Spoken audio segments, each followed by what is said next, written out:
માંગરોળની શ્રી ગોપાલકૃષ્ણ ગૌશાળામાં Indian Red Cross society દ્વારા મફતમાં ચશ્માનું વિતરણ તેમજ આંખોની તપાસનો કેમ્પ રાખેલ અને આ કેમ્પમાં ખૂબ મોટી સંખ્યામાં લોકોએ લાભ લીધેલ અને આ કેમ્પની અંદર 600 થી 700 પેશન્ટે એની પોતાની આંખો બતાવી અને ચશ્મા મેળવેલ છે અને આ કાર્યક્રમમાં લગભગ હજી સાંજ સુધીમાં ટોટલ 1000ની આસપાસ સંખ્યા પહોંચશે તેવો મારો અંદાજ છે અને આજના આ કાર્યક્રમમાં માંગરોળના લોકપ્રિય ધારાસભ્ય શ્રી ભગવાનજીભાઈ કરગઠિયા તેમજ રાષ્ટ્રીય બક્ષીબંધ મોરચાના ઉપાધ્યક્ષ શ્રી વેલજીભાઈ મશાણી તેમજ માંગરોળના પત્રકાર મિત્રો અને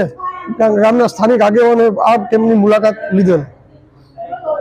સોસાયટી અમદાવાદ દ્વારા આપણે જે આંખોનો કેમ્પ અહીંયા માંગરોળ ખાતે રાખવામાં આવ્યો છે ત્યાં ગૌશાળાની અંદર લગભગ અત્યાર સુધી 300 વ્યક્તિઓએ નંબર ચેક કરી અને ચશ્માનું વિતરણ કરવામાં આવ્યું છે। તેની અંદર આપણે ઓટોમેટિક મશીનની અંદર એ લોકોને મોતિયા છે, નથી, નંબર છે, દૂરના છે, નજીકના છે તેની આપણે માહિતી આપીએ છીએ। જે લોકોને નજીકના ચશ્મા છે એ લોકોને નજીકના ચશ્મા ઓન ધ સ્પોટ તૈયારીમાં સ્થળ ઉપર જ આપણે પ્રોવાઈડ કરીએ છીએ।